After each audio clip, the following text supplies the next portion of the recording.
India में लोग क्या समझते हैं कि जापानीज कैसी बोली जाती है। पहले हमको जापानी लड़कियों से बातचीत करने में बहुत परेशानी होता था।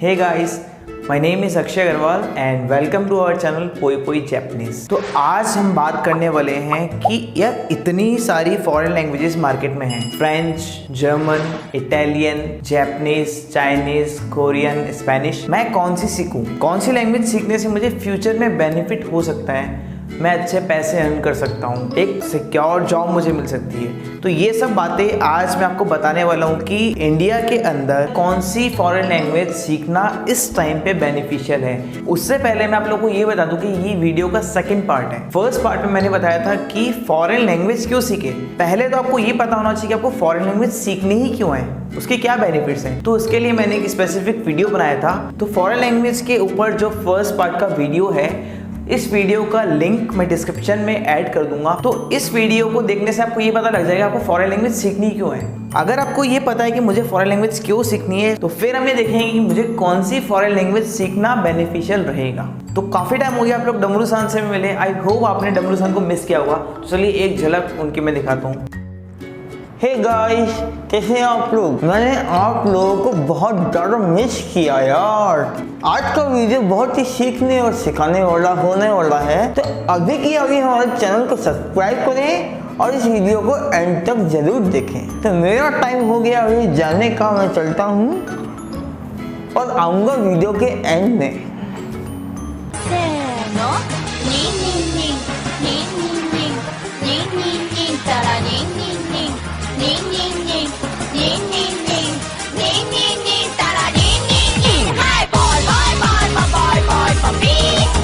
पहली चीज तो ये, अगर आप कोई फॉरेन लैंग्वेज सीख रहे हो तो आपका मोटिव क्या है सीखने का, ये बहुत मैटर करता है। अगर मैं बोलूँ यार मेरे को ऐसा हॉबी सीखनी है, बस मुझे थोड़ा बहुत बोलना है और कुछ नहीं, या मैं बहुत ऐसे चाइनीज मूवी देखता हूँ तो चाइनीज सीखनी है, बस थोड़ी बहुत मैं थोड़ी बहुत बोल लूँ, या बस थोड़ा कुछ फॉरेन लैंग्वेज सीखनी है कुछ अलग लिखने के लिए, तो भी फॉरेन लैंग्वेज सीखते हैं बच्चे, या बस एज अ हॉबी सीख ली। तो जस्ट एज अ हॉबी अगर आपको सीखनी है तो कोई भी फॉरेन लैंग्वेज आप सीख सकते हैं। बट अगर आप इंडिया में रहते हैं और आप सोच रहे हैं एक फॉरेन लैंग्वेज सीखने की, तो क्या क्या चीजें मैटर करती है वो अभी मैं बताने वाला हूँ आपको। तो जब भी कोई फॉरेन लैंग्वेज सीखना आप स्टार्ट कर रहे हैं तो कुछ चीजें आपको कंसीडर करनी पड़ेगी, जैसे कि हमारी कंट्री का और जो फॉरेन लैंग्वेज हम सीखना चाह रहे हैं उसका रिलेशन कैसा है। अगर बिजनेस रिलेशन अच्छा है तो नो डाउट हम वो लैंग्वेज सीख सकते हैं। अगर रिलेशन खराब है तो आई थिंक वो फॉरेन लैंग्वेज आपको नहीं सीखनी चाहिए, वो इतना बेनिफिट आपको नहीं देने वाली। एक चीज और ये कि जब भी कोई फॉरेन लैंग्वेज सीख रहे हो ना, तो आपको ये देखना है कि अभी नहीं, उस फॉरेन लैंग्वेज को सीखने में अगर किसी को 2 इयर्स 3 इयर्स लग रहे हैं तो 2 इयर्स 3 इयर्स बाद में उसका स्कोप कैसा होगा। मान लो अभी तो बूम है, आपको लग गया 2-3 इयर्स सीखने में और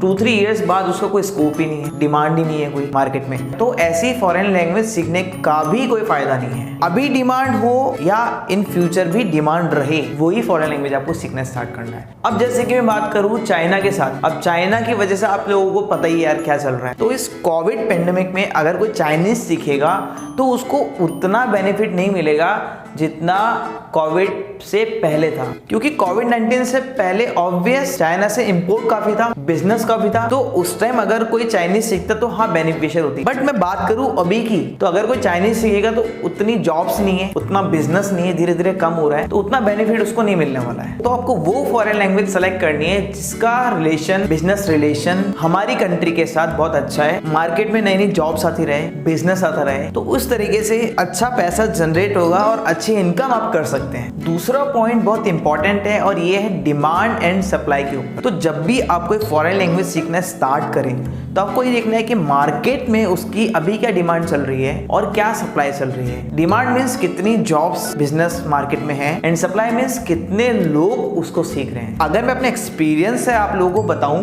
तो 2014 में जर्मन और फ्रेंच की ये डिमांड थी और ये सप्लाई भी थी। तो मैंने सोचा डिमांड सप्लाई भी इक्वल है, 2-3 साल बाद तो सप्लाई बढ़ जानी और डिमांड कम हो जानी। और अभी आप देख सकते हो कि जर्मन और फ्रेंच और बाकी कुछ लैंग्वेजेस उनकी इतनी डिमांड नहीं है, ठीक है, लेकिन लोग कॉफी सीख रहे हैं, सप्लाई बहुत है। तो इससे क्या होगा ना कि जॉब एक है, फॉर एग्जाम्पल जॉब एक है और उसके लिए 10 लोग अप्लाई कर रहे हैं, मतलब सप्लाई ज्यादा है तो उसी चीज की वैल्यू कम हो जाएगी। तो इतने सारे लोग अगर सीखेंगे तो इतनी सारी जॉब भी तो होनी चाहिए। इतनी सारी जॉब्स कहाँ से आएगी? जॉब्स कम, सैलरी कम, इनकम कम, बिजनेस कम। अब चाइना का एग्जांपल देखो, क्या है ना कि कोविड-19 से पहले डिमांड काफी थी, बिजनेस अच्छा था, ठीक है, तो डिमांड थी काफी लोगों की जो चाइनीज सीख रहे हैं, और उनकी सप्लाई कम थी, इसलिए सब कुछ अच्छा चल रहा था। लेकिन जब बिजनेस कम हो गया कोविड-19 की वजह से, तो डिमांड कम हो गई लेकिन सप्लाई उतनी ही है। तो जब ये ग्राफ इक्वल आ गया तो उस टाइम से जॉब्स की कमी हो गई। क्योंकि जब मैंने जैपनीज पढ़ना स्टार्ट किया था तो उस समय काफ़ी लोगों ने बोला, अरे तूने ये क्या कर लिया, ये क्या तू कीड़े मकोड़े वाली लैंग्वेज पढ़ता है, तुझे जर्मन फ्रेंच पढ़नी चाहिए, उसी की जॉब से जैपनीज की जॉब्स तो अभी तेरे को मिलेगी नहीं। ये सब चीज़ें मुझे सुनने को मिली थी, बट मैंने लोगों की नहीं सुनी। मुझे जो लगा कि यार फ्यूचर में इससे मेरा अच्छा फ्यूचर बन सकता है, इससे पैसे कमा सकता हूँ, वो मैंने सेलेक्ट करी। तो आपको ये देखना है कि जब भी कोई फॉरेन लैंग्वेज में सेलेक्ट कर रहा हूँ तो मार्केट में उसकी डिमांड ज़्यादा होनी चाहिए और सप्लाई कम होनी चाहिए। थर्ड पॉइंट सबसे इंपॉर्टेंट है कि किसी भी फॉरेन लैंग्वेज को करने के बाद आप कितने पैसे कमा सकते हैं, इसीलिए तो हम फॉरेन लैंग्वेज सीख रहे हैं। तो ये पॉइंट भी कहीं ना कहीं कनेक्टेड है डिमांड एंड सप्लाई वाले पॉइंट के साथ। मैं आपको समझाता हूँ कैसे। अगर मान लीजिए एक जॉब आई, ठीक है, उसके लिए 10 लोगों ने अप्लाई करा। अब एक ने बोला मैं 10,000 लूंगा, एक ने बोला मैं 20,000 लूंगा, एक ने बोला मैं 50,000 लूंगा, और सबकी स्किल्स सेम है। लेकिन कंपनी किसको हायर करेगी? कम वाले पर्सन को। भले थोड़ा एक्सपीरियंस उसको कम मिल जाए, लेकिन वो 50,000 वाला बंदा तो हायर नहीं करने वाली। 10,000 वाले को लैंग्वेज आती है, अच्छी लैंग्वेज आती है, बट एक्सपीरियंस कम है उसको, तो भी कंपनी उसको हायर कर लेगी, क्योंकि वो जॉब एक है लेकिन उसको 10 लोगों ने अप्लाई करा है, ठीक है। यहीं अगर मैं बात करूँ, अगर कोई फॉरेन लैंग्वेज टफ है, आपने एक बार मेहनत करी, उसको सीखा, अब उसमें अपोजिट सिचुएशन है कि जॉब वैकेंसी है 5 और लोगों ने अप्लाई करा 3। एक ने बोला मैं 20 लूंगा, एक ने बोला मैं 30 लूंगा, एक ने बोला 50 लूंगा। तो कंपनी को तो और रिक्वायरमेंट है यार, तो वो तीनों को रख लेगी अकॉर्डिंगली। तो हमें ऐसी फॉरेन लैंग्वेज सेलेक्ट करनी है जिसकी डिमांड ज्यादा हो, सप्लाई कम हो। अब ये फॉरेन लैंग्वेज तो वही होगी जो थोड़ी टफ होगी। टफ होगी तो हर कोई बंदा नहीं करेगा, थोड़ा सोचेगा। और अगर आप डेडिकेटेडली पढ़ लोगे तो मे बी आपको 1 ईयर या मैक्सिमम 2 ईयर लग सकता है, लेकिन फ्लुएंटली आप बोल पाओ। और फ्लुएंटली अब अगर आप बोलते हो तो अच्छी जॉब भी आपको मिली जाएगी। फोर्थ पॉइंट, आपको ऐसी फॉरेन लैंग्वेज सीखनी है जिससे कि आप ओवरसीज स्टडीज के लिए भी इजीली जा सकें। अगर फॉरेन लैंग्वेज सीखने के बाद आप लोग प्लान कर रहे हैं कि मैं उस कंट्री में जाके ओवरसीज स्टडीज करूं या वहाँ पे जॉब करूं या बिजनेस करूं, तो आपको ये देखना पड़ेगा कि ओवरसीज स्टडीज के साथ साथ आपको पार्ट टाइम जॉब मिलेगी या नहीं मिलेगी। जब आपकी स्टडीज कंप्लीट हो जाएगी उसके बाद आपको वर्क वीज़ा मिलेगा या नहीं मिलेगा। फॉर एग्जाम्पल, अगर आप जापानीज सीख रहे हैं तो ईजिली ओवरसीज स्टडीज़ के लिए अप्लाई करके वहाँ पे MBA कर सकते हैं, वहाँ पे IT का कोर्स कर सकते हैं, वहाँ पे कोई ग्रेजुएशन कर सकते हैं, वहाँ पे लैंग्वेज कोर्स कर सकते हैं। तो इससे बेनिफिट क्या होगा कि जब तक आपने वहाँ पे स्टडी करी, साथ में पार्ट टाइम जॉब करके सारे एक्सपेंसेस अपने बियर कर सकते हैं जब तक आप वहाँ पढ़ रहे हैं। एंड 2-3 ईयर्स बाद जैसे ही आपने कोर्स कंप्लीट करा, उसके बाद आपको वर्क वीज़ा भी इजीली मिल जाएगा। अगर आप किसी अच्छी कंपनी में अप्लाई करते हैं तो आपका स्टूडेंट वीज़ा वर्क वीज़ा में भी चेंज हो सकता है। अगर आप एज अ ओवरसीज पढ़ने का सोच रहे हैं और सोच रहे हैं कि जैसे मेरी स्टडीज़ कंप्लीट हो मुझे वर्क वीज़ा मिल जाए, तो ऐसी कंट्री सेलेक्ट करने जिसमें ये ऑप्शंस अवेलेबल हो वर्क वीज़ा के। ऐसा नहीं कि बस आपने पैसा लगाया, फॉरेन स्टडीज़ करी, वहाँ पे गए, आपने पढ़ाई करी और फिर वर्क वीज़ा का कुछ अता पता नहीं। ऐसे नहीं होना चाहिए। वर्क वीज़ा मिल सके ये भी एक पॉइंट कंसिडर करना चाहिए आपको जब कोई फॉरेन लैंग्वेज सीखना आप स्टार्ट कर रहे हैं। तो आपको ऐसी फॉरेन लैंग्वेज सेलेक्ट करनी है जो कि ऐसे बेनिफिट्स प्रोवाइड करती हो। तो जो भी पॉइंट्स पे हमने अभी बात करी उसको कंसीडर करके एंड मेरा इतने सालों का जो एक्सपीरियंस है वो थोड़ा सा ऐड करके प्लस प्रेजेंट सिचुएशन देखते हुए मैं आप लोगों को बताता हूँ कि मेरा पॉइंट ऑफ व्यू क्या है कि आपको इस टाइम पे कौन सी फॉरेन लैंग्वेज सीखना चाहिए। तो यार मेरे अकॉर्डिंग इस टाइम पे सबसे बेस्ट रहेगा अगर आप लोग जापानीज लैंग्वेज सीखते हैं। इसका रीजन मैं अभी आप लोगों को बताता हूँ। देखिए, जिन पॉइंट्स पे हमने बात की थी पहले उसके अकॉर्डिंग देख लेते हैं। तो अगर मैं बात करूं इंडिया और जापान का रिलेशन, तो कोरोना से पहले भी इंडिया और जापान का रिलेशन बहुत अच्छा था। प्रेजेंट टाइम में कोरोना के बाद भी बहुत अच्छा है। और अगर आप फ्यूचर में देखें तो भी इंडिया और जापान का रिलेशन अच्छा ही रहने वाला है। तो जापान भी क्या है, इंडिया में इन्वेस्ट कर रहा है, बहुत सारी कंपनीज आ रही है। उसके बाद दूसरे पॉइंट पे अगर अगर मैं बात करूँ तो डिमांड एंड सप्लाई, जो कि सबसे इंपॉर्टेंट पॉइंट है कि मार्केट में जापानीज जॉब्स की कितनी डिमांड है और उसकी कितनी सप्लाई है। तो जापान जो है वो इंडिया में अच्छा इन्वेस्टमेंट कर रहा है, इंडिया के साथ अच्छा बिजनेस कर रहा है, तो उनको जापानीज लर्नर्स बहुत सारे चाहिए जो उनका काम कर सकें। मतलब मार्केट में डिमांड तो अच्छी है लेकिन उसके अकॉर्डिंग सप्लाई नहीं है, क्योंकि जापानीज थोड़ी टफ है ना, उसको सीखने वाले लोग कम है। लेकिन अगर आप अच्छे से थोड़ा टाइम देके सीख लें तो उस डिमांड को पूरा कर सकते हैं। मतलब कि जॉब्स तो बहुत सारी है इसमें लेकिन लोग कम है, तो उसका फायदा स्पेसिफिक किसको मिलेगा? जो जापानीज लर्न कर रहा है। तो चाहे पास्ट में देख लें, चाहे प्रेजेंट में देख लें, चाहे फ्यूचर में देख लें, अगर आप कोई भी एशियन लैंग्वेजेस सीखते हैं तो उसका सबसे बड़ा फायदा क्या मिलता है कि एशियन लैंग्वेजेस टफेस्ट लैंग्वेजेस में आती है। तो इसमें क्या होता है कि वर्ल्ड की टफेस्ट लैंग्वेजेस में आती है चाइनीज, जापानीज, कोरियन आपकी, तो इनको सीखने वाले लोग कम है। लेकिन अगर आप बात करेंगे जर्मन, फ्रेंच, स्पेनिश की, इसको सीखने वाले लर्नर्स ज्यादा हैं। तो जब किसी चीज के लर्नर्स ज्यादा होंगे, उसको ज्यादा लोग सीखेंगे, तो उसकी क्या होगी? सप्लाई तो बहुत बढ़ जाएगी लेकिन डिमांड उतनी स्पीड से नहीं बढ़ पाएगी। तो एक टाइम ऐसा आएगा तो डिमांड सप्लाई इक्वल हो जाएगी, या सप्लाई बढ़ जाएगी तो डिमांड कम रह जाएगी। उस टाइम कम पैसों में लोगों को जॉब करनी पड़ेगी। ये थोड़ा नेगेटिव पॉइंट है अगर आप दूसरी फॉरेन लैंग्वेज सीखते हैं। लेकिन अगर मैं बात करूँ जापानीज की, तो ये वर्ल्ड की सेकंड टफेस्ट लैंग्वेज, तो हम यही कह सकते हैं कि उसको कोई भी सीख सकता है या कोई नहीं भी सीख सकता है। चलिए इस पॉइंट को मैं बहुत ईजी करके आप लोगों को समझाता हूँ। इसको कोई भी सीख सकता है। मेरा कहने का मतलब ये है कि अगर किसी को इंग्लिश नहीं आती है, ठीक है, इंग्लिश में डब्बा गोल है, तो भी वो पर्सन इजीली जापानीज लैंग्वेज सीख सकता है, अच्छे से सीख सकता है, अच्छे से बोल सकता है, अच्छे से लिख सकता है। क्योंकि ये यार ये एकदम हटके है, इसकी स्क्रिप्ट एकदम अलग है, ठीक है, सब कुछ इसमें अलग है। इंग्लिश नहीं आती तो भी आप जापानीज लैंग्वेज इजीली सीख सकते, बस आपको दिखाना पड़ेगा डेडिकेशन, पेशेंस, जो भी अगर टीचर होमवर्क देता है वो अच्छे से आपको करना पड़ेगा। ये सब चीजें अगर आप करते हो तो आपको लगेगी लैंग्वेज इजी। और सेकंड पॉइंट है कि हर कोई नहीं भी कर सकता।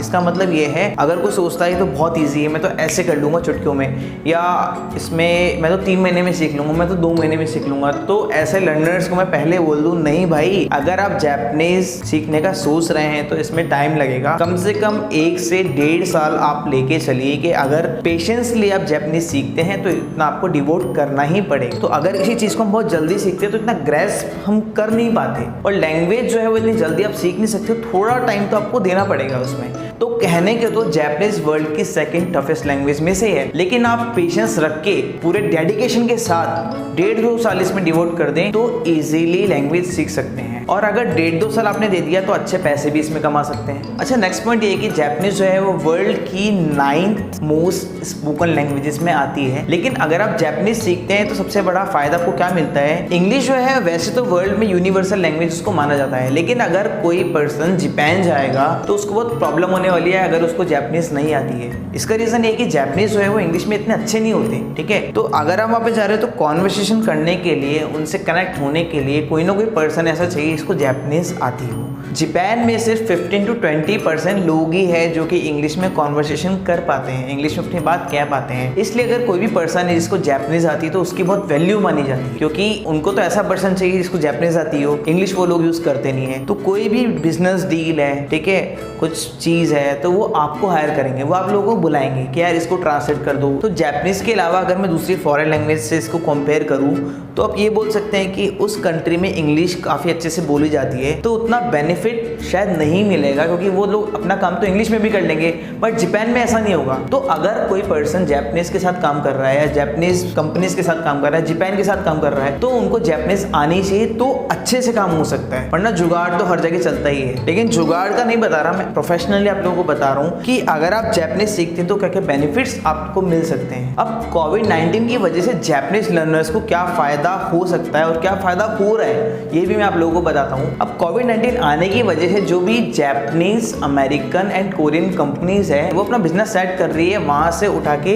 इंडिया में या वियतनाम में, ऐसी कंट्रीज में। अब इंडिया में अगर मैं बात करूँ जापानीज कंपनीज की और उनकी ब्रांचेस की, तो ऑलरेडी 5000 प्लस है। मतलब जापान का जो ट्रस्ट है वो इंडिया पे ऑलरेडी बना हुआ है। तो अब वो अपना सारा सेटअप उठा के जापानीज कंपनी आएगी इंडिया में। अब ऑब्वियस ही बात है कि भाई अब नई नई कंपनीज अगर आएगी, ठीक है, तो उनको ऐसे लोगों की तलाश होगी जिनको जापानीज आती हो, तो जापानीज लर्नर्स हो। तो उसका फायदा किसको मिलेगा? जो जापानीज सीख रहा है। इट मीन्स हम ये कह सकते हैं कि अगर कोई पर्सन जापानीज सीख रहा है तो उसकी सैलरी बाकी लैंग्वेज सीखने वाले पर्सन से बहुत ज्यादा होगी। इसका रीजन अगेन वही आता है कि डिमांड ज्यादा है, सप्लाई कम है। अगर कोई जॉब आई 1 लाख रुपए की, ठीक है, और उसके लिए लोग ही नहीं है, तो कंपनी क्या करेगी? उसको थोड़ा सा बढ़ा देगी। देखिए जापान फेमस है ओल्ड एज कंट्री के नेम से भी। जापान में बूढ़े लोग बहुत हैं, ठीक है, तो बूढ़े लोग बहुत हैं, उसकी वजह से यंग जनरेशन बहुत कम है, तो उनको रिक्वायरमेंट है यंग यूथ की जो उनका काम इजीली कर सके।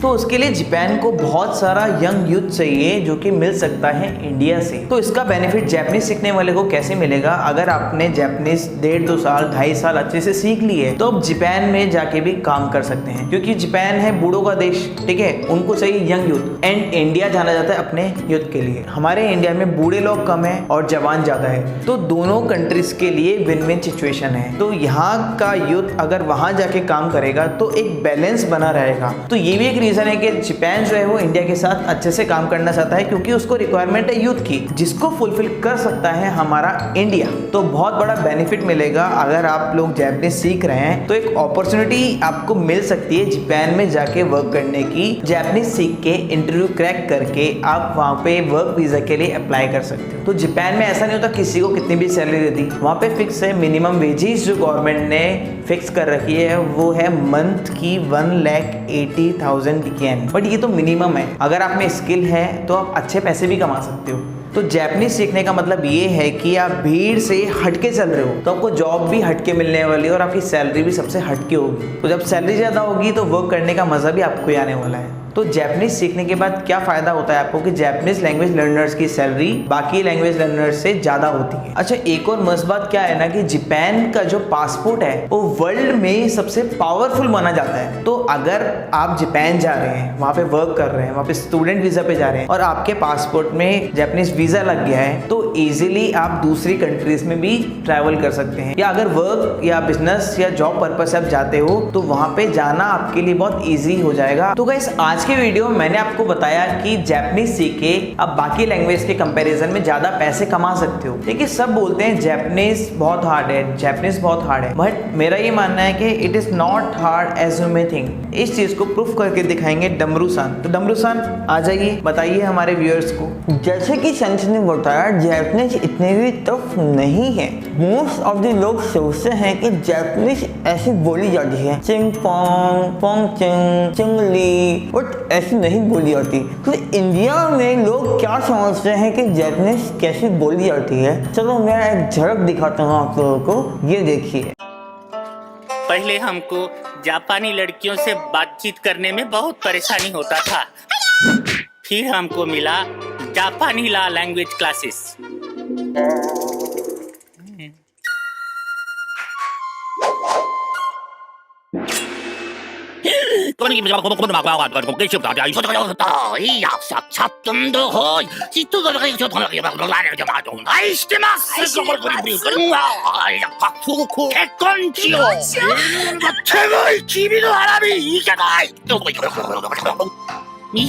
स्वामी, Kiss me.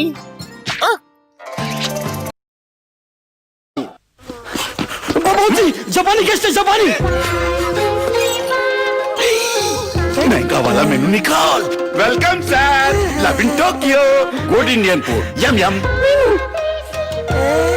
Very cheap sir. Samosa only 200, pakora only 300, round round वो पोटैटो वो वाला। ठंडा समोसा, ठंडा पकोड़ा। नो सर, नो ठंडा, नो बासी, only fresh food batching sir. No ठंडा फूड, ओनली गर्मा गर्म। Always eat hot. बहुत ही जापानी किचन में जा रहे हैं। ठंडा समोसा, ठंडा पकोड़ा। अच्छा,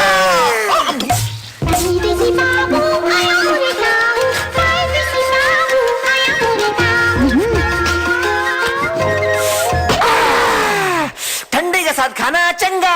भाई जी, ये जापानी तो हिंदी बोल रहे हैं। जापानी पानी नहीं हूँ मैं, वो तो मधुमक्खी के छत्ते की फोटो उतार रहा था, उन्होंने मेरी उतार दी, अब मैं तुम्हारी उतारूंगा। 200 का समोसा लाओ गिन लाओ। बट एक्चुअली जापानीज ऐसी बिल्कुल नहीं है। जापानीज जो है टोनल लैंग्वेज नहीं है। अगर आपके वर्ड्स ऊपर नीचे होते हैं तो भी मीनिंग सेम ही रहेगा। इसलिए जापानीज बोलने में, स्पोकन में इजी है। तो जापानीज कैसे बोली जाती है देखिए। मेरा कोन्निचिवा और गेंकी desu का वatashi wa genki ni shitemasu। हाय योरशिकु ओनेगाइशिमासु। हाय सायोनारा। एंड जापान फेमस है अपने एनिमेस के लिए, अपने गेम्स के लिए। तो बचपन से ही जापान से कहीं ना कहीं किसी न किसी का रिलेशन तो रहा ही है। अब आप सबने मारियो तो खेला ही होगा, पोकेमोन भी देखा होगा, शिनचैन भी देखा होगा, डोरेमोन भी देखा होगा। तो अगर आप लोग जापानीज सीखते हैं तो जितने भी एनिमेस वगैरह है, एनिमेशन है, वो सब इजीली जापानीज में देख सकते हैं। उनके ड्रामा है, उनकी मूवीज है। एंड जब आप लोग जापानीज सीखोगे ना तो खुद से अंदर एक फील आएगा, यार सच में मैं कुछ डिफरेंट सा कर रहा हूँ। क्योंकि क्या होता है, बाकी लैंग्वेजेस में इंग्लिश की जो स्क्रिप्ट है उसको मॉडिफाई करके आप लिखते हो, बट इसमें तो एकदम ही अलग। हम जो स्क्रिप्ट लिखते हैं तो एकदम अलग ही फील आता है, जो आपको किसी भी लैंग्वेज में नहीं आ सकता। तो जापानीज लैंग्वेज सीखने का सबसे बड़ा फायदा ये है कि बाकी लैंग्वेजेस के कंपेरिजन में इसमें पैसे बहुत अच्छे कमा सकते हो। आपकी सैलरी बहुत हाई होगी, अच्छा बिजनेस आप कर सकते हो, पैसे बहुत सारे कमा सकते हो। मैंने जापानीज पढ़ना स्टार्ट किया था 2014 में, तब मैंने सिर्फ 12th ही पास करी थी। तो जब मैंने 12th पास करके सोचा कि मेरे को क्या करना चाहिए, ठीक है, तो मैंने सोचा कोई फॉरेन लैंग्वेज करते हैं। तो मार्केट में बहुत सारी फॉरेन लैंग्वेजेस थी, जर्मन भी थी, फ्रेंच भी थी, जापानीज भी थी, चाइनीज भी थी, कोरियन भी थी। बट 2014 में सब लोग जानते थे फ्रेंच और जर्मन को। कोई भी मुझे एडवाइस करता अरे यार तू फ्रेंच सीख, तू जर्मन सीख। सब लोग जर्मन और फ्रेंच के पीछे भाग रहे थे। बट मैंने सोचा कि यार अगर 2-3 साल में जर्मन फ्रेंच कर लूँ तो उस टाइम इसका क्या स्कोप होगा, क्या मार्केट में जॉब्स होगी, क्या बिजनेस रहेगा। तो मैंने पूरी रिसर्च करी कि यार अक्षय थ्रू कौन सी फॉरेन लैंग्वेज सीखनी चाहिए। मुझे लास्ट में पता लगा कि ज्यादा स्कोप तो एशियन लैंग्वेजेस का ही है। अब एशियन लैंग्वेजेस में अब क्या आ गई, चाइनीज, जापानीज एंड कोरियन। ये वर्ल्ड की 3 टफेस्ट लैंग्वेजेस भी बोली जाती है। तो मैंने पूरा रिसर्च किया कि मुझे कौन सी फॉरेन लैंग्वेज सीखनी चाहिए। अभी नहीं 2-3 इयर्स बाद उसका क्या स्कोप रहेगा, क्या बिजनेस रिलेशन रहेंगे हमारी कंट्री और जो फॉरेन लैंग्वेज में सीख रहा हूँ उसके, क्या सैलरी मिलेगी, कितने पैसे में अर्न कर सकता हूँ, क्या बिजनेसेस उस कंट्री के साथ कर सकता हूँ फॉरेन लैंग्वेज को यूज करके। उस टाइम पूरा सर्वे करने के बाद मुझे ये पता लगा कि यार मुझे जापानीज सीखनी चाहिए, क्योंकि इंडिया और जापान का रिलेशन भी बहुत अच्छा है और जापान जाना जाता है टेक्नोलॉजी के लिए। अब आने वाला पूरा फ्यूचर तो एआई के ऊपर है, आप लोगों को पता ही है। धीरे धीरे सारी जगह रोबोट्स काम करने लगेंगे और जापान फेमस है अपनी टेक्नोलॉजी के लिए। तो अगर मैं जापानीज सीखता हूँ तो मैं सिर्फ उनकी लैंग्वेज ही नहीं, उनका कल्चर भी सीखूंगा। जापानीज कल्चर बहुत अच्छा है, उनकी पंक्चुअलिटी, वो लोग बहुत पंक्चुअल है, वो भी मेरे में आएगी। उनके काम करने का तरीका, उनका सोचने का तरीका, एकदम डेडिकेटेड होके वो काम करते हैं, वो भी मेरे को सीखने को मिलेगा। और अपनी कंट्री के लिए कैसे काम करा जाता है वो हमें उनसे सीखना चाहिए। आई होप आज का वीडियो देखने के बाद आपको कुछ ना कुछ न्यू इन्फॉर्मेशन मिली होगी और आप अब सेलेक्ट कर सकते हैं कि कौन सी फॉरेन लैंग्वेज आपको स्टार्ट करनी चाहिए। So guys, thank you for watching our channel Poi Poi Japanese. Please like, share and subscribe करें हमारा चैनल पोई पोई जापानीज। मिलते हैं अगले वीडियो में, बाय बाय। せーの、にんにん